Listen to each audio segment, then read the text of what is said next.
Tá? Segunda Reis, capítulo 9. Meu Jesus, cadê? Resolveu agora funcionar tudo aqui, gente. Né? Segunda Reis, capítulo 9, vai falar sobre Jeú. Quem foi Jeú? Da onde apareceu esse nome? Porque é tanto nome esquisito, né, gente? Acasias, Jeorão, Jeroboão, né? E esse Jeú? Quem é esse Jeú? De onde é que ele apareceu, né?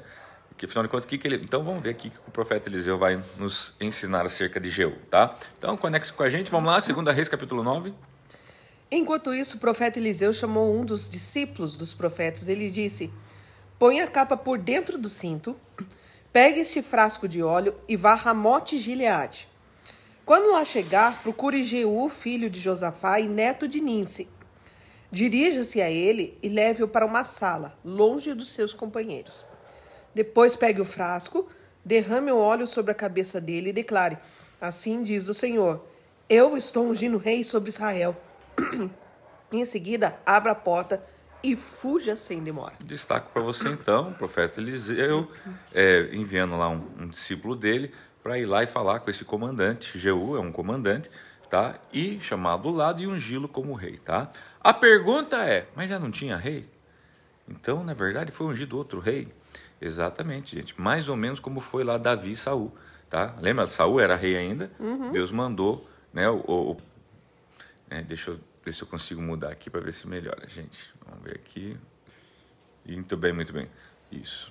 Então, tá. Voltando aqui, gente, né? Deu uma travadinha aí, eu sei, mas retomando com a gente aqui, então. O profeta Eliseu, então, manda com que o seu discípulo vá ungir Jeú como novo rei. A exemplo, exatamente igual foi Davi. Davi foi ungido rei, não sendo rei ainda. Saul estava no reino. Mesma coisa aqui. Jeú já é ungido rei, porém, ainda não assume o reinado, tá? Vamos ver o que acontece. Versos 4 em diante. Então o jovem profeta foi a Ramote Gileade. Ao chegar, encontrou os comandantes do exército reunidos e disse: trago uma mensagem para ti, comandante. Para qual de nós? Perguntou Jeú. Ele respondeu: para ti, comandante. Jeú levantou-se e entrou na casa. Então o jovem profeta derramou óleo na cabeça de Jeú e declarou-lhe: assim diz o Senhor, Deus de Israel, eu estou ungindo o rei de Israel, o povo do Senhor. Você dará fim à família de Acabe, seu senhor, e assim eu vingarei o sangue de meus servos, os profetas, e o sangue de todos os servos do Senhor derramado por Jezabel. Então aqui começa a falar do propósito que haveria nesta unção. Por que Deus estava ungindo Jeú como novo rei, ainda que ele não era rei. E estava falando, olha, Deus está fazendo isso porque você vai cumprir alguns propósitos. Dentre eles, você vai fazer com a família de Acabe a mesma coisa que foi feito, né, com a família dos reis do Jeroboão. Ok? Então você vai matar, né, os seus descendentes, vai eliminar os seus descendentes, tá? Então essa vai ser a sua missão, ok? Vamos lá. Toda a família de Acabe perecerá. Eliminarei todos de sexo masculino de sua família em Israel, seja escravo, seja livre. Tratarei a família de Acabe como tratei a de Jeroboão, filho de Nebate, e a de Baasa, filho de Aias. E Jezabel será devorada por cães num terreno em Jezreel, e ninguém a sepultará. Então ele abriu a porta e saiu correndo. Quando Jeú voltou para junto dos outros oficiais do rei, um deles lhe perguntou: está tudo bem? O que esse louco queria com você? Jeú respondeu: vocês conhecem essa gente e sabem as coisas que eles dizem. Mas insistiram: não nos engane, conte-nos o que ele disse. Então Jeú contou. Ele me disse o seguinte: assim diz o Senhor, eu estou ungindo o rei sobre Israel. Imediatamente eles pegaram seus mantos e os estenderam sobre os degraus diante dele. Em seguida tocaram a trombeta e gritaram: Jeú é rei.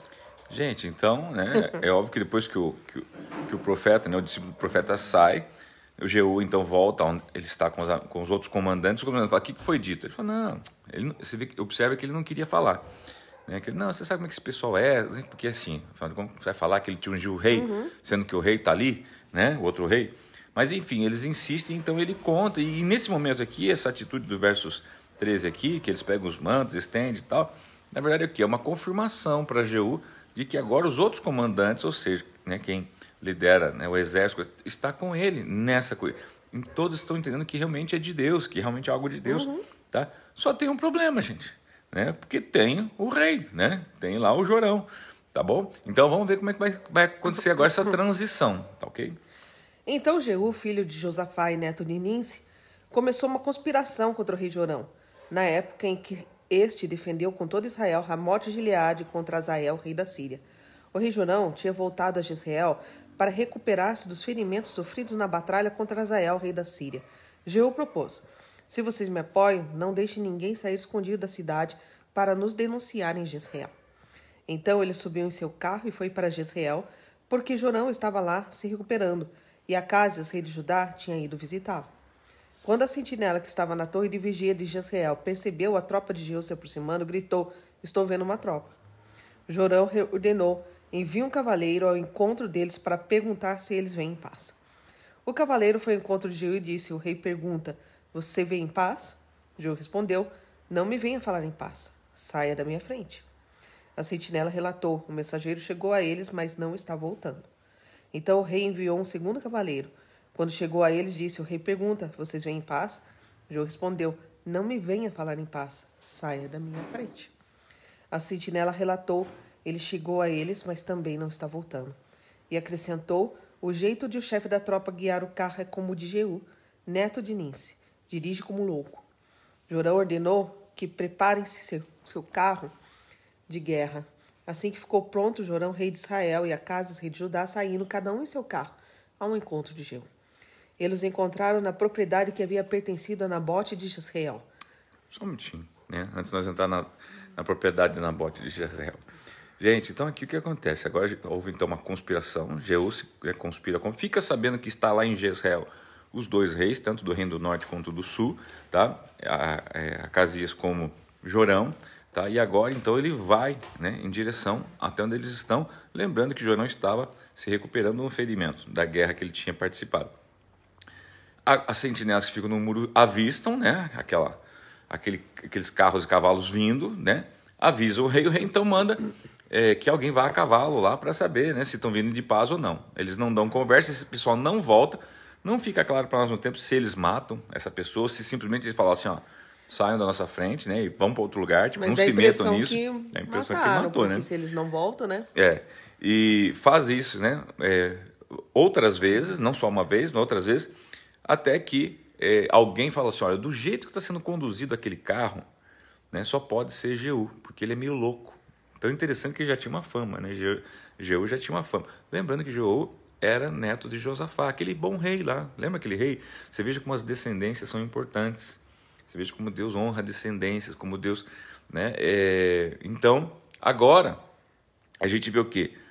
O Jorão indo de encontro, junto com Acázias, encontro a Jeú, tá? Literalmente, e vai acontecer um confronto, sim, e vamos ver o que vai dar desse confronto. Tá? Ao contrário de Davi, que esperou em Deus a transição, Saul, lembra o quanto que ele esperou em Deus, né, fugindo de Saul? Aqui não. Jeú, ao contrário de Davi, então ele não foge, ao contrário, ele vai de encontro ao rei de Israel para literalmente tomar o reino, tá? Vamos ver lá o que acontece. Quando Jorão viu Jeú, perguntou: você vem em paz, Jeú? Jeú respondeu: como pode haver paz enquanto continuam toda a idolatria e as feitiçarias de sua mãe Jezabel? Jorão deu meia volta e fugiu, gritando para Acázias: traição, Acázias.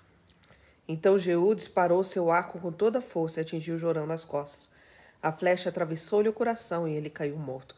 Jeú disse a Abidcar, seu oficial: pegue o cadáver, jogue-o nessa propriedade que pertencia a Nabote de Jezreel. Lembre-se da advertência que o Senhor proferiu contra Acabe, pai dele, quando juntos acompanhávamos sua comitiva. Ele disse: ontem vi o sangue de Nabote e o sangue dos seus filhos, declara o Senhor, e com certeza farei você pagar por isso nesta mesma propriedade, declara o Senhor. Agora então, pegue o cadáver e jogue-o nessa propriedade conforme a palavra do Senhor. Aqui, gente, é o melhor exemplo prático daquele jargão que diz assim: aqui se paga, aqui se faz e aqui se paga. Né? Você vê que aqui eles estão remetendo àquela passagem lá atrás que nós lemos, da vinha de Nabote, que Acabe teve um xilique, Jezabel vai, manda... Queria o terreno, né? Conspira contra Nabote, manda matar Nabote para poder ficar com o terreno, para ele poder fazer lá, né, a horta dele. É a horta dele, tá? Aqui o que a gente vê agora, então, Jeú, tá? Matando, né? Deram uma flechada lá, matou Jorão e jogaram o corpo dele exatamente, tá, ali no terreno que era o de Nabote, né? Por isso que ele cita, né? Olha, lembra que Deus mandou dizer assim, assim, assim, assado? Então, aqui se faz, aqui se paga. Com Deus é assim, né? O que você plantou, você vai colher. Tá, vamos lá. Vendo isso, Acázias, rei de Judá, fugiu na direção de Bet-Agã, mas Jeú perseguiu, gritando: matem-no também. Eles o atingiram em seu carro de guerra na subida para Gur, perto de Ibleã, mas ele conseguiu refugiar-se em Megido, onde morreu. Seus oficiais o levaram a Jerusalém e o sepultaram com seus antepassados em seu túmulo na cidade de Davi. Acasas havia se tornado rei de Judá no 11º ano de Jorão, filho de Acabe. Tá. Então, às vezes a gente vê assim, será que Deus então agora mandou o Jeú porque era uma pessoa boa, temente a Deus, uma pessoa maravilhosa? Não, gente. O que acontece aqui é a sentença do Senhor vindo sobre os maus. E às vezes a gente não entende, né? Quando você, por exemplo, vê lá que, tipo o livro de Daniel, capítulo 1, falando, e Deus, né, entregou o seu povo nas mãos de Nabucodonosor, rei da Babilônia. Meu Deus, Babilônia, né, era um território pagão. Como é que Deus faz isso, né? São os tempos de juízo de Deus, quando Deus avisa, manda recado, ninguém faz nada, e fala, ótimo, então tá, então agora vou mandar numa linguagem que vocês sabem entender, que vocês vão entender. E daí Deus só tira a mão, fala que Deus não faz mal, Deus só tira a mão da proteção e deixa, né, o mal ir, e daí as pessoas começam a entender, né, que é tempo de juízo. Então aqui agora, observe que também virá juízo sobre Jezabel, que veio sobre Acabe, mas a palavra é que seria sobre Acabe, sobre seus filhos, nós vimos isso no Jorão, e também, né, sobre toda a família, e uma palavra específica sobre Jezabel, né, que fala que ela iria ser comida pelos cães, né? Então vamos ver lá o que acontece, versos 30. Em seguida, Jeú entrou em Jezreel. Ao saber disso, Jezabel pintou os olhos, arrumou o cabelo e ficou olhando de uma janela do palácio. Quando Jeú passou pelo portão, ela gritou, como vais, Henri, assassino do seu senhor? Ele ergueu os olhos para a janela e gritou, quem de vocês está do meu lado? 2 ou 3 oficiais olharam para ele. Então Jeú ordenou, joguem essa mulher para baixo. Eles a jogaram e o sangue dela espirrou na parede e nos cavalos e Jeú a atropelou. Aqui você tem que entender o contexto da época. Lembra que cada rei que assumia ficava com a mulher do rei que foi deposto? Essa abençoada, para não falar um palavrão, né, que não pode, é pecado, né? Que ela, quando fala assim que ela se pintou os olhos, ela se preparou, tá? Ela já sabia que ele tinha matado o senhor dela, porque ela diz isso no cumprimento, né? Que ela fala, olhando pela janela, né? Ela fala assim, assassino do meu senhor, tá? Ela literalmente está se oferecendo para ele. Porque o que acontece foi que não só essa mulher corrompeu Acabe morreu, ela continuou corrompendo os seus filhos, tá? Ela continuava o seu domínio, por isso o espírito de Jezabel, aquela coisa, ela continuava dominando no reinado dos seus filhos, e agora você vê que ela tenta se lançar, esse espírito bombardeiro miserável aqui, tenta vir sobre Jeú, tá? É a hora, por isso que eu falo, isso não está entendido claramente, só se você estudar, né, o que está nas entrelinhas e nos escritos paralelos. Tá? Então, quando Jeú, né, passou o portão, tá, e ela gritou isso, né? Ela fala lá o verso 32, né? Ele ergueu os olhos para a janela e gritou, quem de vocês está do meu lado? Vocês quem? Quem estava lá com ela, gente. Os guardas estavam lá, tá? Então, né, 2 ou 3 olharam, deram uma piscadinha, tipo, tamo junto, essa mulher aqui ninguém aguenta mais. Então aproveita, é a hora, né? Joguem ela. E ó, despencaram com a mulher lá de cima, gente, né? Então, isso aqui é meio trágico, mas isso aqui também para nós é uma clara evidência que o mal não pode ser tolerado. O mal tem que ser logo extirpado. Tem gente que fica, como é que fala? Cultivando ali, né? O mal, né? O malzinho de estimação, né? Não, gente, o mal tem que ser eliminado da sua vida, tá? Nada de e para não restar ter pecadinho de estimação. Jeú ainda atropela ela, né? Para não na deixar dúvida, né? Na dúvida, tipo, se é que morreu, mas vamos aproveitar e passamos por cima, tá? Mas vamos lá, continua, pastor. Jeú entrou, comeu, bebeu e ordenou, peguem aquela maldita e sepultem-na.